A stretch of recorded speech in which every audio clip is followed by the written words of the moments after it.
The space station called Horizon's Edge floated in the darkness like a small city made of metal and glass. It orbited a quiet moon far from any home world, where aliens from dozens of different species came to talk, trade, and live together. Humans had joined this galactic community only 30 years ago, and they were still the newcomers that everyone watched with curiosity. Tae Hyan walked through the station's lower levels with a datapad in his hands. He was 28 years old, tall and thin, with dark hair that always looked a bit messy, no matter what he did with it. He worked as a xenobiologist and cultural liaison, which meant he spent his days learning about alien species and helping them understand humans. Most people found his job boring, but Tae loved it. Every new species was like opening a book full of stories he had never heard before. Today, he needed to find old documents and artifacts from different alien cultures. The human embassy wanted to create a museum that would show the history and traditions of all the species in the galactic community. Ambassador Wu Han, his boss, had given him this task 3 weeks ago. Tae had been visiting archives and storage rooms all over the station. Looking for interesting pieces to display, the datapad's map showed him that the Lumidian cultural archives were in Section D7, deep in the station's storage levels. Few people came down here. The lights were dimmer, and the air smelled like old metal and recycled oxygen. Tae's footsteps echoed in the empty corridors as he walked. He found the archive room behind a door, marked with symbols he didn't recognize. When he pressed the entry button, the door slid open with a soft hiss. Inside, the room was filled with shelves that reached from floor to ceiling. Each shelf held boxes, data crystals, and old physical books. A single desk sat near the back wall, covered with stacks of papers and a computer screen that glowed softly in the dim light. Behind the desk sat a figure wearing a silver mask. Tae stopped in the doorway, surprised. He had expected the room to be empty, or maybe staffed by a maintenance robot. Instead, he saw what looked like a Lumidian female, though he couldn't be sure. Her mask covered her entire face, leaving only her eyes visible through narrow slits. The mask itself was beautiful, decorated with swirling patterns that caught the light. She wore simple gray clothing, the kind that station workers wore when they wanted to blend in and be forgotten. "Hello," Tae said in Galactic Common, the language that most species use to communicate with each other. "I'm looking for Lumidian cultural records. Ambassador Wu Han sent me. My name is Tae Hyan." The masked figure didn't move for a moment. Then, slowly, she stood up. She was shorter than Tae, and her movements were careful, like someone who is used to being watched and judged. "I am Nara," she said. Her voice was soft and pleasant, with the musical quality that Lumidians had when they spoke Common. "I manage these archives. What do you need?" "I'm collecting items for a museum," Tae explained, stepping further into the room. "We want to show the beauty and history of different cultures. Do you have any Lumidian texts or artifacts that might be suitable? Maybe poetry or historical documents?" Nara stood very still. Through the slits in her mask, Tae could see her eyes studying him. They were a deep purple color, which was common for Lumidians. But there was something else in those eyes, something that made Tae think of a small animal that had been hurt and was trying to decide if it was safe to come out of hiding. "Yes," she said finally.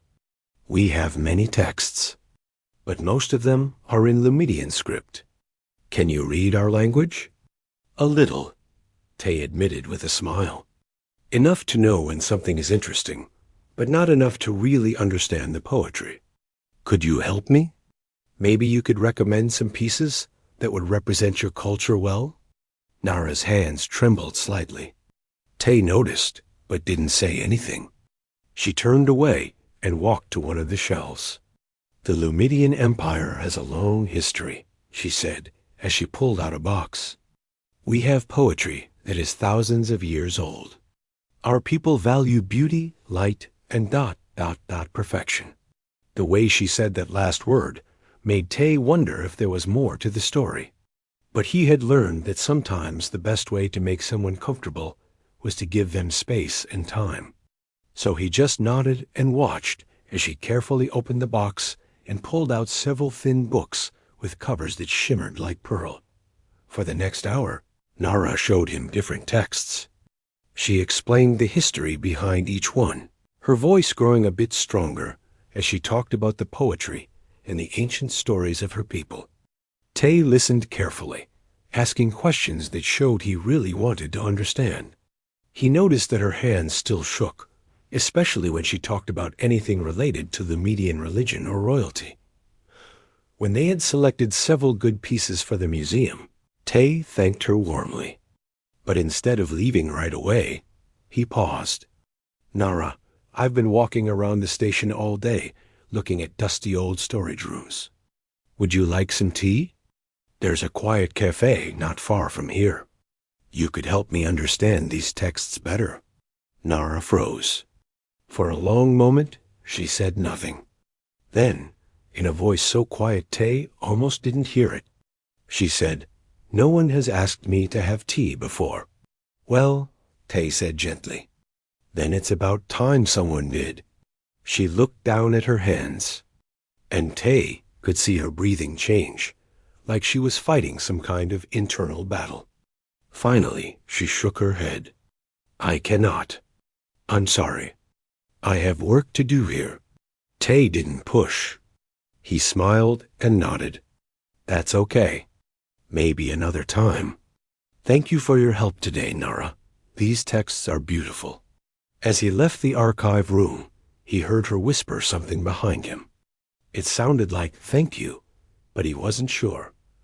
Over the next 3 weeks, Tay came back to the archives 7 more times. Each time, he brought questions about Lumedian culture, and each time, Nara helped him. Slowly, very slowly, she began to relax around him. Her hands didn't shake as much. Her voice grew stronger.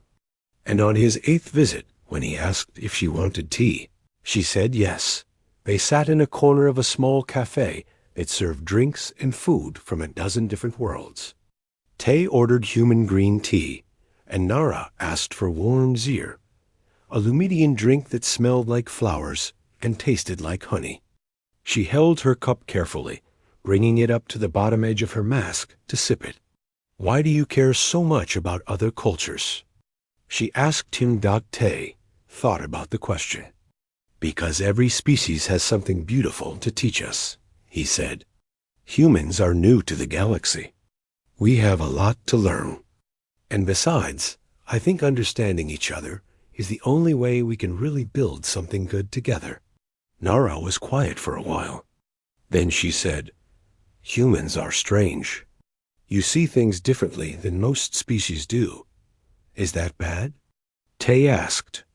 "No," she said, and even though he couldn't see her face behind the mask, Tay thought she might be smiling. "It's just different. Different can be good." They talked until the cafe started to close. When they left, Tay felt like he had made a real friend, not just a professional contact. And Nara, walking back to her small quarters in the station's cheapest residential section, felt something she hadn't felt in years. She felt like maybe, just maybe, she wasn't completely invisible after all. Tayayan had spent most of his adult life studying aliens, and he had noticed something that troubled him. Many species in the galactic community believed that some people were born better than others. The Crevathai valued people with bright red scales and looked down on those with darker colors. The Thorians only respected those born with strong telepathic powers. The Zentari had a complex system based on how many fingers someone had and what patterns appeared on their skin. It reminded Tay of the worst parts of human history. The parts his teachers had made sure every student learned about so they would never repeat those mistakes. He remembered learning about how humans had once enslaved each other based on skin color, how they had killed millions of people for being different, how they had created laws that said some people were worth more than others. His own family had experienced this kind of hatred. His grandmother had lived through a time when women were not allowed to own property or make their own choices. His uncle had been beaten for loving another man, and his younger sister Mina had been born deaf. Some people in their traditional village had whispered that she was cursed, that she would never amount to anything, but Mina had proved them all wrong. She had learned sign language, then created new versions of it that could be used between different cultures. Now she worked for the United Earth government, helping aliens and humans communicate in ways that went beyond spoken words.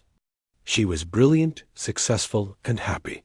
When Tay looked at the galactic community, he saw the same old prejudices wearing new faces. And when he looked at Nara, with her silver mask and her trembling hands, he knew she was running from something related to these cruel beliefs. After their first tea together, Tay made sure to visit the archives at least twice a week. Sometimes he had real work to do, looking for artifacts and documents. Other times, he just wanted to see Nara and make sure she was okay. They began to talk about more than just Lumidian culture. Tay told her about Earth, about the oceans and mountains, about cities filled with billions of people from every background imaginable. He also told her about humanity's mistakes. He didn't hide the ugly parts of human history. He talked about slavery, Abu, genocide, about discrimination based on gender and religion and who people loved. Nara listened to these stories with complete attention, her purple eyes fixed on his face through the slits in her mask. "But you changed," she said one day as they sat in the archive room together. "How did you change?" Tay leaned back in his chair and thought about it. "It took a long time," he admitted. "Centuries. And we're still not perfect. But we learned that judging people by how they look, what body they were born with, is stupid. It makes us miss out on amazing people. Every time we excluded someone or said they weren't good enough, we lost something valuable." "What made you finally understand?" Nara asked. "Pain," Tay said simply. "A lot of pain. We fought wars over it. We tore our own civilization apart. And eventually, enough people said, 'This has to stop.' They stood up and demanded change. They showed everyone that the people we called lesser were just as smart, just as capable, just as human as anyone else." Nara was quiet for a long time after that. Tay could see her fingers moving on the desk, tracing invisible patterns. Finally, she said, "Your species gives me hope, but also makes me sad." "Why sad?" Tay asked gently. "Because," she said, her voice barely above a whisper, "it shows that change is possible. But it also shows how long it takes, how much suffering happens before people finally see the truth." Tay reached across the desk and very carefully placed his hand near hers. Not touching, but close enough that she could feel the warmth of it. "That's why every person who speaks up matters," he said. "Every person who refuses to accept cruelty makes the change come a little bit faster." 3 months after they first met, something happened that changed everything. A Lumidian diplomatic ship arrived at Horizon's Edge. It was a beautiful vessel, all silver and blue, with lights that pulsed like a heartbeat. The Lumidians who came off the ship glowed with bioluminescent patterns on their skin, swirls and dots that shined in blues and greens and purples. They were gorgeous to look at, like living art. But Nara disappeared. Tay went to the archives on the day after the Lumidians arrived, and she wasn't there. He came back the next day, and the day after that. The room was locked, the lights turned off. He asked the station's administrative office about her, but they said Nara had called in sick and would return when she was able to work again. On the 4th day, Tay decided to find her himself. He knew she lived in Section K, in the station's cheap housing area where workers who didn't make much money stayed. He asked Captain Dae-Yoon, the head of station security and one of his closest friends. to help him locate her exact apartment. Day was a serious man in his 40s who had served in Earth's military before coming to the station. He raised an eyebrow when Tay made the request. "Why are you looking for a masked archive clerk?" he asked. "Because she's my friend," Tay said. "And I think she's in trouble." Day studied him for a moment, then nodded. "Okay, I'll find her address for you. But be careful, Tay. People wear masks for a reason." When Tay finally found Nara's apartment, he knocked softly on the door. "Nara? It's Tay. I wanted to make sure you're okay." For a long time, there was no answer. Then he heard movement inside, and the door opened just a crack.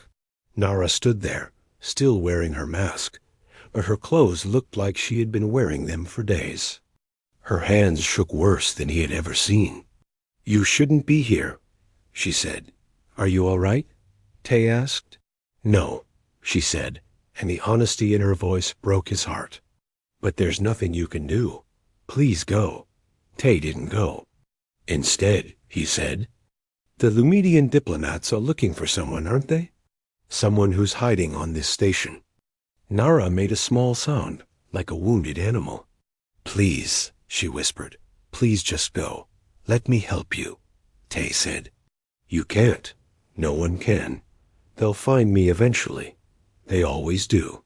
Her voice was filled with such deep despair that Tay felt it in his chest.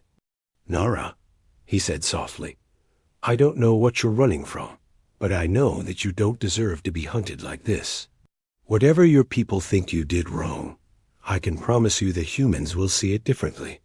She laughed, but it wasn't a happy sound. "You don't understand. I didn't do anything wrong.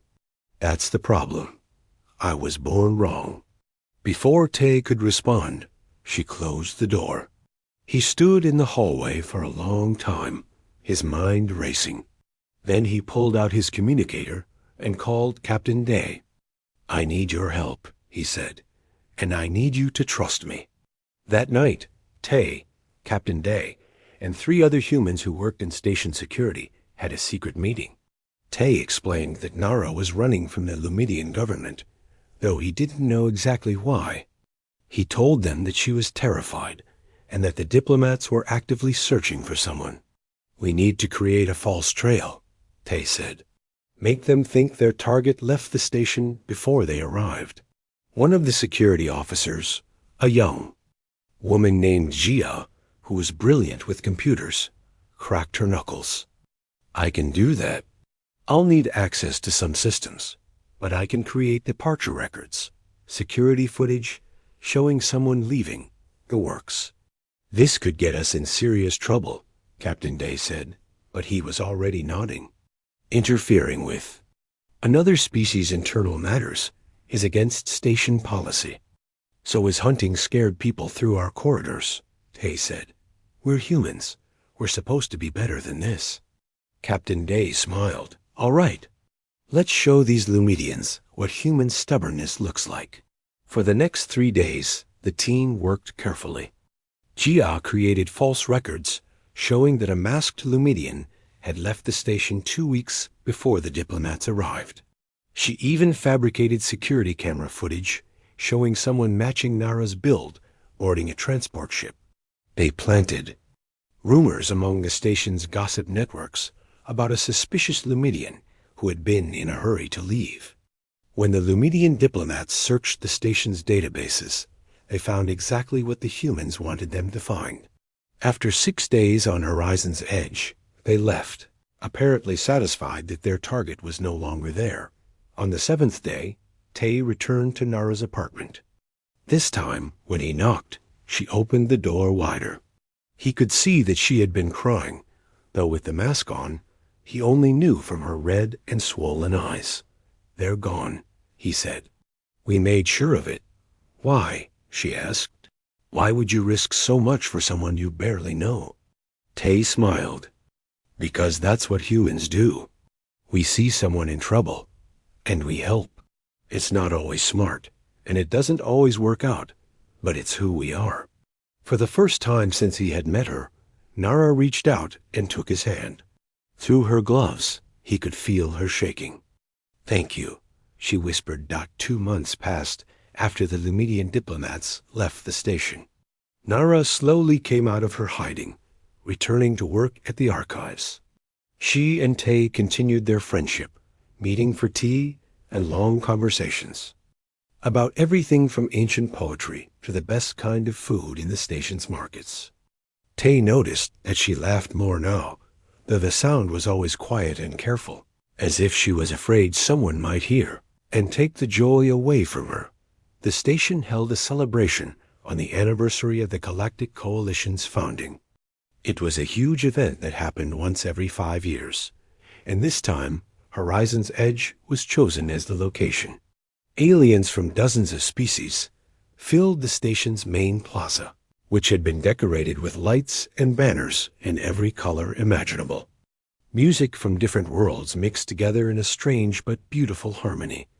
Tay invited Nara to come with him, and after much hesitation, she agreed. They walked through the crowds together, Tay pointing out different species and sharing interesting facts about their cultures.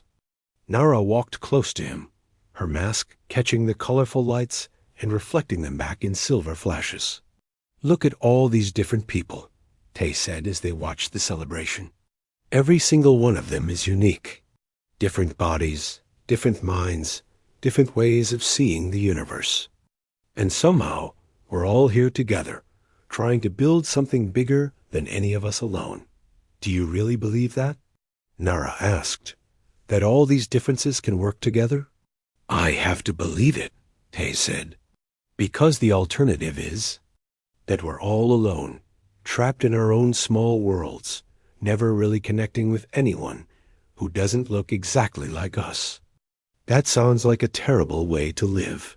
Nara was quiet, and Tay thought he saw something glisten in her eyes through the mask slits.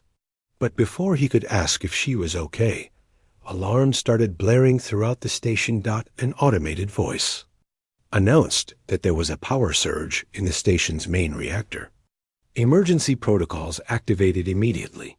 Lights flashed red. Doors sealed automatically to contain any potential damage. And most importantly, thousands of panicked aliens started running toward the evacuation points, all at once. The crowd became a stampede. Tay grabbed Nara's hand to keep from losing her, but the wave of bodies was too strong. Someone large, maybe a Kravathy with their heavy scaled body, slammed into Nara from behind. She fell forward, and Tay heard a sharp crack as she hit the metal floor. "Nara!" Tay shouted, trying to reach her, but more people pushed between them. The crowd carried him several meters away before he could fight his way back to where she had fallen. When he finally reached her, Nara was on her hands and knees, surrounded by pieces of silver metal. Her mask had broken into 3 large fragments that lay scattered on the floor. And for the fur? Time since he had met her, Tay saw her face. She was beautiful. Her features were delicate and symmetrical, with high cheekbones and a small, elegant nose. Her eyes, which he had only seen through narrow slits before, were large and expressive, a deep purple color that seemed to hold entire galaxies. Her skin was smooth and pale, like polished moonstone, but there was something missing. All the Lumidians that Tay had ever seen had bioluminescent patterns on their skin, glowing marks that swirled and dotted across their faces and bodies. Nara had none. Her skin was completely unmarked, without even the faintest glow. She looked up at him, and the expression on her face was pure terror. Without a word, she grabbed the broken pieces of her mask and ran. She pushed through the crowd, moving with desperate speed, and disappeared into one of the side corridors. Tay ran after her. The emergency alarms were still blaring, but he didn't care. He had to find her. He had to make sure she was okay, yet he knew there was only one place she would go. When he reached his own apartment, he found the door unlocked. Inside, Nara sat on his couch, holding the broken pieces of her mask and crying. She didn't look up when he entered, just kept staring at the silver fragments in her hands as tears ran down her unmarked face. Tay sat down next to her, careful, to give her space, but close enough that she knew he was there. For a long time, neither of them spoke. The emergency alarms finally stopped, and a voice announced that the power surge had been contained and there was no danger. "You're Velinara," Tay said quietly, "the lost princess of the Lumidian Empire." She flinched at her real name, but didn't deny it. "How long have you known?" "I suspected for a while," Tay admitted. "I was researching Lumidian royal history for the museum, and I found references to a princess who disappeared about 7 years ago. The official story said she died of illness, but there were rumors that she ran away, or was cast out." "Cast out," Velinara said bitterly. "That's the polite way to say it. The truth is that they wanted to kill me, but my mother convinced them to let me leave instead. She said I was already dead to them, so why waste the effort of an execution?" Tay felt anger rise in his chest, but he kept his voice calm. "Why did they want you dead?" Velinara held up her arms, showing him the smooth, unmarked skin. "Because of this. Because I was born without the light. In Lumidian culture, the bioluminescence is everything. It's supposed to be the visible sign of your soul, proof that you have worth and value. Without it, you're considered empty, soulless, an abomination." "That's ridiculous," Tay said. "That's my culture," Velinara replied. "That's the truth that every Lumidian knows from birth. We are taught that the patterns on our skin show our place in the universe, our connection to the divine light that created us. Someone like me, someone born without any light at all, shouldn't exist. I'm a mistake of nature, proof that something went terribly wrong." She looked at him then, her purple eyes full of pain. "I was supposed to be the next empress. My parents were so excited when I was born, their first child. But when the doctors examined me and found no bioluminescence, everything changed. My mother couldn't even look at me. My father wanted to kill me immediately, but the priest said that would bring bad luck. So they hid me away and pretended I didn't exist." "How long did they hide you?" Tay asked. "Until I was 16. Then my brother was born, and he glowed so beautifully that everyone said he was blessed by the gods. The priests declared him the true heir, and they said I had to be removed. They were going to execute me in secret, make it look like an accident. But I ran." The story poured out of her like water from a broken dam. She told Tay about living in hiding for 7 years, moving from station to station, always wearing the mask, always afraid that someone would recognize her. She told him about the loneliness of being invisible, of never letting anyone see her face, of believing that her own people were right and she really was worthless. Every Lumidian story, every poem, every song talks about the beauty of the light, she said. How it shows your true nature, how it connects you to everyone else of our species. I grew up knowing that I would never have that connection. I would never be part of my people's shared experience. I was alone in a way that no one else could understand. Tay listened to everything she said, and when she finally stopped talking, he was quiet for a moment. Then he said, "Can I tell you about my sister?" Velinara looked at him, confused by the change in subject, but she nodded. "Her name is Mina," Tay began. "She was born deaf, completely deaf. In my family's village, some of the old people said it was a curse, that she was incomplete. They said she would never be able to do anything important, that she would always be a burden. My parents were heartbroken, not because they believed those things, but because they knew Mina would face discrimination her whole life." "What happened to her?" Velinara asked. "She proved everyone wrong," Tay said with a smile. "She learned to communicate in ways those old fools never imagined. She became one of Earth's best linguists. She created sign languages that could be used between humans and aliens, finding ways to express ideas without sound. Now she works for our government, helping species communicate across barriers that everyone else said were impossible to cross. He turned to face Velinara fully. The people who said she was incomplete were wrong. The people who said she couldn't do important things were wrong.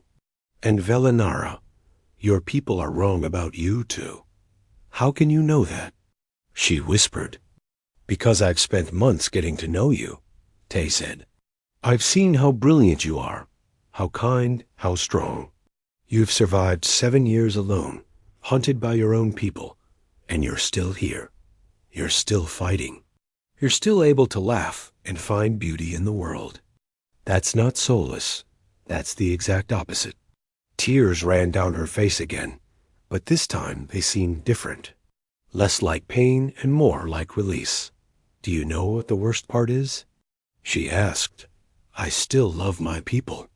I still love my culture. The poetry, the art, the music, even the religion that says I'm an abomination. I love all of it, and it hates me. Then we change it, Tay said simply. Velinara laughed, a broken sound. You can't change an entire civilization's beliefs. Humans did it, Tay said. We changed our beliefs about race, about gender, about who deserves dignity and rights. It took time, and people fought us every step of the way, but we did it. And we're not special, Velinara. We're just stubborn. I'm tired of being afraid, she said softly. Then stop being afraid, Tay replied. Let me help you. Let humans help you. We're good at standing up to bullies, even when those bullies are entire empires. Velinara looked at him for a long time. Then, slowly, she reached out and took his hand. You really believe we could change things? I believe that hiding and running isn't living, Tay said. And I believe that you deserve better than that. Outside, the station had returned to normal. The celebration was starting again, music and laughter filling the corridors. But inside Tay's apartment, something much more important was happening. A princess who had been told she had no worth was starting to believe that maybe, just maybe, she did. The morning after Velinara's mask broke, Tay called an emergency meeting with Ambassador Wu Han. He brought Captain Dae-Yoon with him, and together they sat in the ambassador's private office and told him everything. Wu Han was a man in his 60s with gray hair and sharp eyes that missed nothing. He had been a lawyer on Earth before becoming a diplomat, and he listened to the whole story without interrupting once. When they finished, he leaned back in his chair and was quiet for a long moment. Then he said, So we have a Lumidian princess hiding on our station, and her own people will kill her if they find her. Yes, sir, Tay confirmed. And you've already interfered with their search by creating false records. Yes, sir, Captain Day said. And now you want me to do something even more dramatic. It wasn't a question. Tay nodded. We can't just hide her forever. She deserves to live a real life, not spend every day terrified that someone will recognize her. And she's not the only one suffering. If the Lumidians are willing to kill their own princess for being born different, how many other people are they hurting? Wu Han stood up and walked to the window of his office, looking out at the stars beyond the station. Do you know why humans were allowed to join the Galactic Coalition? He asked. No, sir, Tay said. It's because we asked uncomfortable questions, Wu Han said. When we first met the other species, we saw all their advanced technology and beautiful cultures, and we were impressed. But we also saw the same old prejudices and hierarchies that nearly destroyed us.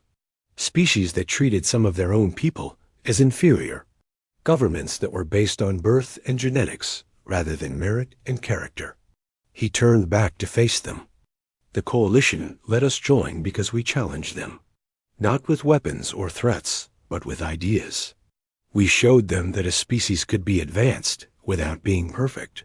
That progress meant admitting your mistakes and trying to do better. So you'll help? Tay asked. I'm going to do more than help, Wu Han said with a small smile. I'm going to give Princess Velinara the best lawyer humanity has to offer, me. Over the next 3 days, Wu Han assembled a team. He brought in Captain Day to handle security and logistics. He recruited Jia, the young woman who had created the false records, to help with research and data management. And he insisted that Tay be part of the team because Velinara trusted him. They called Velinara to the first meeting. She came with her broken mask held together with tape. Wu Han looked at her and said, "You won't need that anymore. Not if you don't want to wear it." "Everyone will see," Velinara said quietly. "That's the idea," Wu Han replied. "We're going to invoke the right of challenge." Velinara's eyes went wide. The right of challenge? But that's almost never used. It's for cases where someone believes a law is fundamentally unjust. "Exactly," Wu Han said. "Your people have a law that says anyone born without bioluminescence is an abomination who should be killed or exiled. We're going to challenge that law before the entire Galactic Coalition. We're going to prove that it's cruel, arbitrary, and wrong." "They'll never change," Velinara said. "The law has existed for 400 years. It's part of our religion, our culture, our entire way of thinking."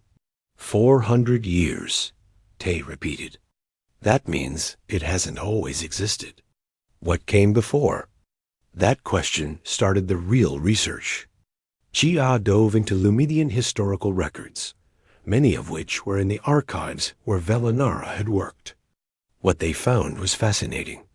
Before the law was created, Lumidians had measured people by their actions and character, not by their bioluminescence. The change had come during a political crisis when a group of religious extremists had taken control of the government. They used the idea of purity to eliminate their political enemies. Wu Han explained as they reviewed the data. They claimed that people without strong bioluminescence were morally inferior, and over time, that belief became accepted as truth. But it was never about religion or nature. It was about power. Captain Day had a different job. He reached out to other species in the coalition, looking for anyone who had faced similar discrimination. He found dozens of cases. A Krevithi engineer named Hari, who had been exiled because his scales were the wrong color. A Thorian scientist named Sulene, who had been rejected by her people because she had weak telepathic abilities. Each of them had stories of pain and rejection, of being told they were less than others because of how they were born. Would any of them be willing to testify? Wu Han asked. "All of them," Captain Day said. "They want this. They want someone to finally say that this kind of discrimination is wrong." While the team worked on building their case, other humans on the station began a quieter campaign. They started conversations in cafes and markets, asking aliens about their culture's ideas of worth and value. They shared human art and music that told stories of overcoming prejudice. They talked about Earth's history, not to brag about how far humans had come, but to show that change was possible. One human musician named Boyan composed a song that became popular throughout the station. It was called "Different Light," and it told the story of someone who couldn't shine like others, but found their own way to be bright. The musician never said it was about Velinara, but everyone knew. 3 weeks after they started preparing, Ambassador Wu Han sent a formal challenge to the Lumidian government. He invoked ancient coalition law that allowed any species to question the justice of another species. Internal laws if those laws violated basic principles of dignity and worth. The message was simple. Humanity challenges the Lumidian Empire's treatment of individuals born without bioluminescence. We demand a formal trial before the Coalition Council. The Lumidian response came quickly.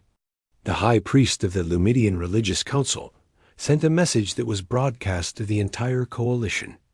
The humans dare to question our sacred traditions. They, who have been part of the galactic community for barely 30 years, presume to judge laws that have kept our society pure for centuries. We accept their challenge. We will prove before all species that our ways are just and that the light separates the worthy from the empty.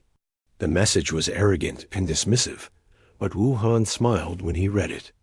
Good, he said. Arrogance makes people careless. As the date for the trial approached, Velinara became increasingly nervous.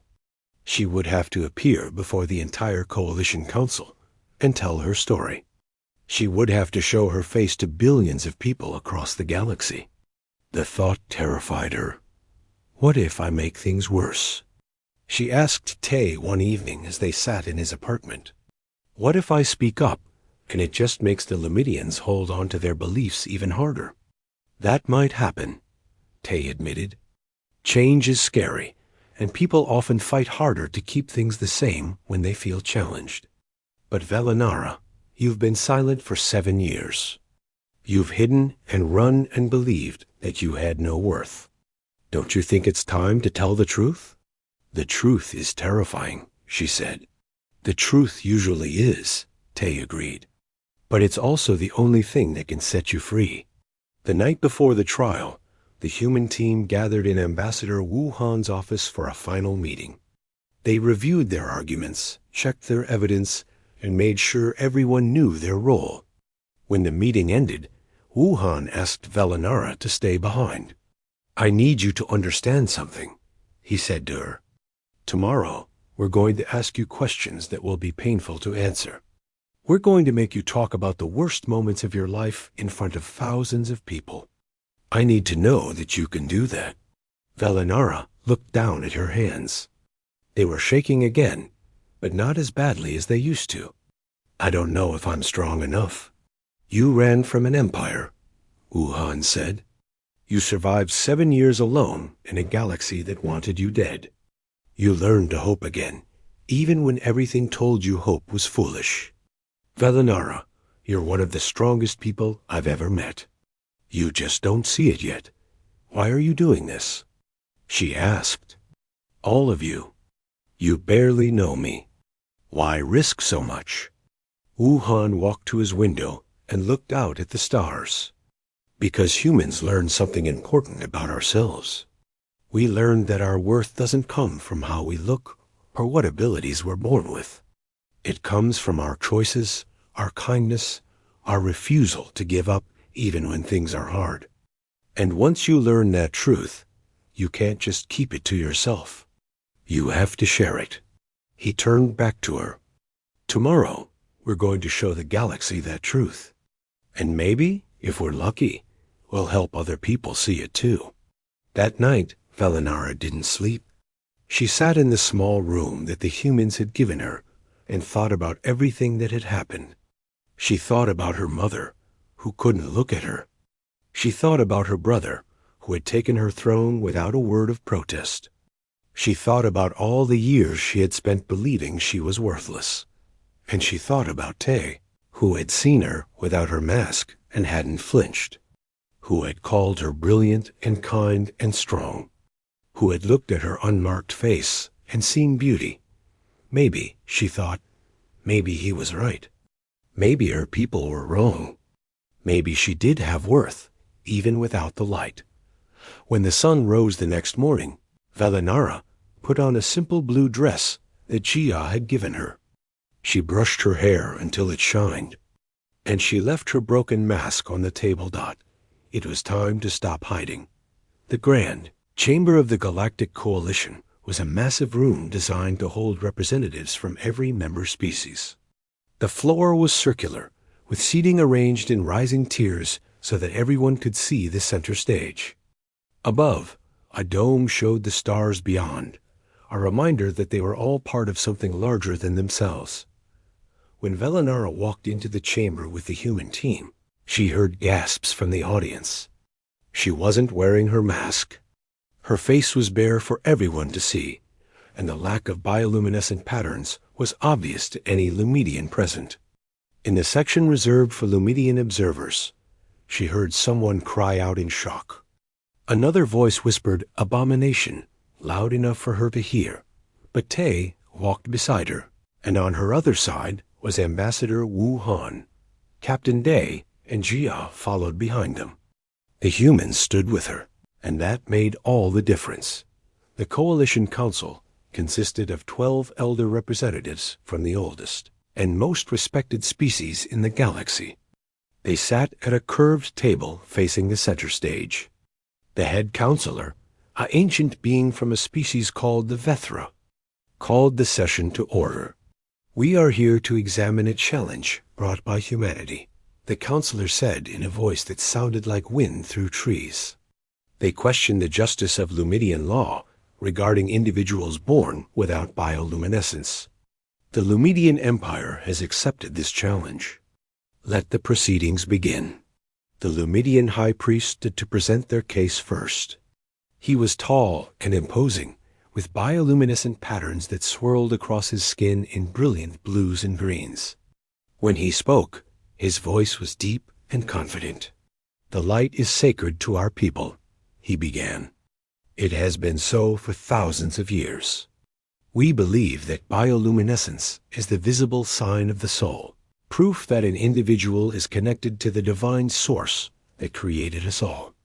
Those born without the light are born without this connection. They are empty vessels, mistakes of nature that must be removed to preserve the purity of our species." He gestured toward Velinara with disgust.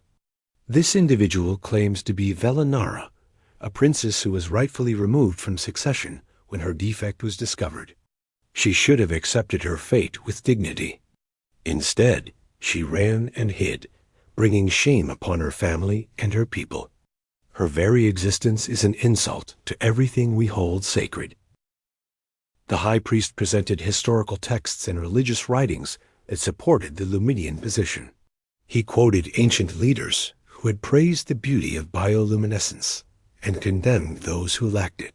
He showed studies that claimed people without the light had shorter lifespans and were more prone to mental illness, though the methodology of these studies was questionable at best. When he finished, the chamber was quiet. Many of the alien observers seemed to accept his arguments. After all, most species had similar beliefs about what made someone valuable. The Crevathi measured worth by scale color, the Thorians by telepathic strength. The idea that some people were simply born better than others was normal in the galaxy. Then Ambassador Wu Han stood up. "The High Priest speaks of tradition," Wu Han began. "He speaks of purity and sacred beliefs, and I understand the appeal of these ideas. Every culture has traditions that seem unquestionable, beliefs that feel as solid as the ground beneath our feet." He walked slowly around the center stage, making eye contact with different counselors. "But humans have learned something painful about tradition. We've learned that just because something is old doesn't mean it's right. We've learned that beliefs can feel sacred and still be wrong." He touched a control on his podium, and images appeared on the screens around the chamber. They showed moments from human history. People enslaved because of their skin color, women denied basic rights, individuals persecuted for who they loved. "This is humanity's shame," Wu Han said quietly. "For thousands of years, we believed that some people were born inferior to others. We created laws and religions and entire philosophies to justify treating people as less than human. We told ourselves these beliefs were natural, traditional, and right. The images changed, showing protests and revolutions, people standing up against injustice. But eventually, we could no longer ignore the truth. The people we called inferior were exactly as capable, exactly as valuable, exactly as human as anyone else. Our measures of worth were arbitrary and cruel. We were wrong." He turned to face the Lumidian section. "The Lumidian Empire is making the same mistake we made. They're measuring worth by an accident of biology, something no individual can control. And they're losing incredible people because of it." Wu Han gestured to Tay, who stood and spoke. "I've spent months getting to know Velinara. She's brilliant. She knows more about Lumidian literature and history than anyone I've ever met. She's kind and brave and strong. She survived 7 years alone, hunted by her own people, and she never lost her compassion or her hope. The only thing she lacks is bioluminescence. That's it. And for that one difference, the Lumidians wanted her dead. Then Captain Day stood and brought forward the other witnesses. Hari, the Crevathi engineer with dark scales, talked about being denied education because of his color. Sulin, a Thorian scientist with weak telepathy, described losing her family because they were ashamed of her. One by one, individuals from different species told their stories of rejection and pain. This isn't just a Lumidian problem, Captain Day said. This is a galactic problem. We've built a civilization that claims to be advanced, but we're still judging people by things that don't matter. And in doing so, we're losing billions of people who could contribute amazing things if we just gave them the chance. Finally, it was Velinara's turn to speak. She stood in the center of the chamber, her unmarked face visible to everyone. Her hands shook, but her voice was clear. I am Velinara, first daughter of the Lumidian Emperor, she began.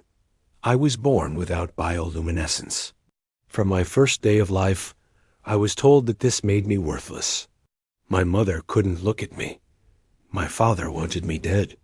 The priests said I was proof that evil existed in the world. She took a deep breath. I spent 16 years believing them. I thought there was something fundamentally wrong with me, that I deserved the hatred and fear I received. When I ran away, it wasn't to fight back. It was because I wanted to disappear. I wanted to stop existing because existing seemed like a mistake. Tears ran down her face, but she didn't wipe them away. Then I met humans. They didn't see me as an abomination. They saw me as a person. They looked at my face, at my unmarked skin, and they didn't flinch. They treated me with kindness and respect. They made me think that maybe, just maybe, I had been wrong about myself.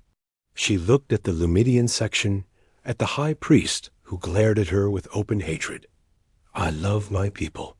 I love our poetry and our music and our traditions. But this one tradition is killing us. It's killing everyone who's born a little bit different, everyone who doesn't fit the perfect mold. How many others are like me? How many are hiding, suffering, taking their own lives because they believe? The lies we're told about worth and value? Her voice grew stronger. I don't want revenge. I don't want to punish anyone. I just want children like me to grow up knowing that they matter, that they have worth, that they deserve love and opportunity and happiness, even without the light. The chamber was completely silent. Then, from the Lumidian section, a young woman stood up. She was shaking, tears streaming down her face. She reached up and wiped something off her arms, revealing bioluminescence so dim it was barely visible. My name is Yuna, the woman said, her voice trembling. I've been using makeup to hide how dim my light is. I've been terrified my whole life that someone would notice and I would be cast out.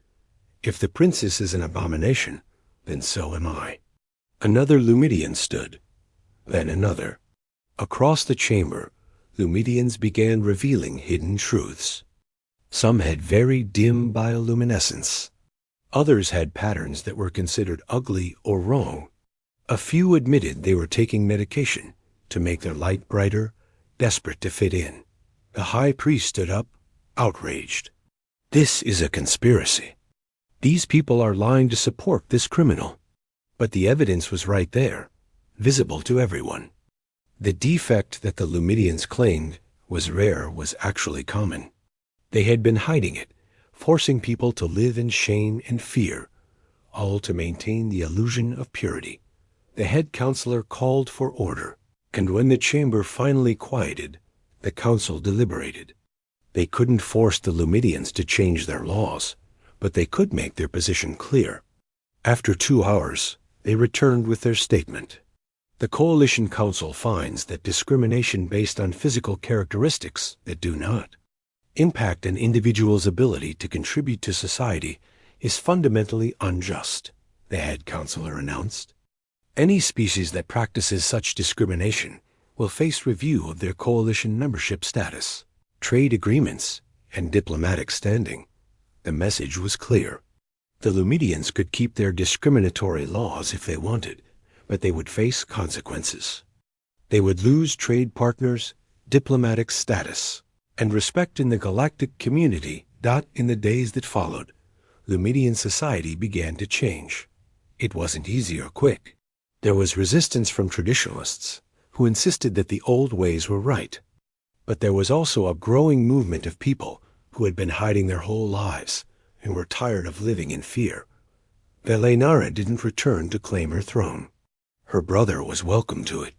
Instead, she stayed on Horizon's edge and worked with humans to establish the Coalition's Center for Cultural Reform. It was a place where species could come to examine their own biases and learn from each other's mistakes. Tay continued working with her, and their friendship deepened into something more. 5 years after the trial, on a quiet evening as they worked late in their office, Velenara said, "I've been thinking about what you said once, about how humans aren't special." "We're not," Tay confirmed. "We're just stubborn and tired of watching people suffer for stupid reasons."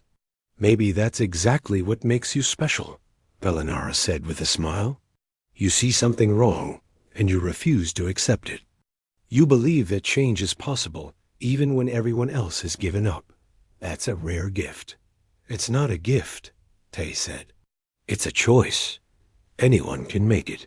You made it when you agreed to stand up and tell your story."